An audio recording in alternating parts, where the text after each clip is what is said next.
Our problem is this, our problem is that. We say, no, no, no, no. Our problem is that God created the world. And God created man, and he put man in the garden to keep the garden. And he gave the man a command.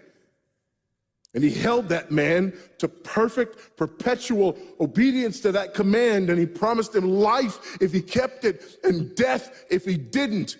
And he didn't keep it. He ate. And because he ate, because of that one man, sin entered the world, and death through sin. And everyone born from that man through ordinary generation inherited that man's sin nature.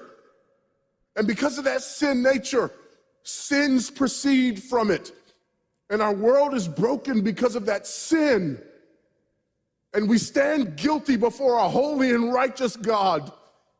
And we know that he's holy, and we know that he's righteous, and we crave justice. But the problem is that if God gives us justice, we all die. And so that God, in his goodness and in his mercy, sent forth his son, who was not born of ordinary generation, but was born of a virgin. Yes, the virgin birth matters. Why? Because if he's born of ordinary generation, he's born in sin. But because he's not born of ordinary generation, he's not born in sin. He's clean of sin. His record is clean. And he keeps his record clean. And he obeys God's law. And because he's fully God and fully man, he obeys the law of God on our behalf in his active obedience. And then in his passive obedience, God made him who knew no sin to be sin for us. All we like sheep had gone astray. Each of us had turned to his own way, but God laid upon him the iniquity of us all. And Christ died for sin once for all, the just for the unjust. And God imputes our sinfulness to him. And he nails our sinfulness to the tree. And Christ dies and raises again on the third day for our justification.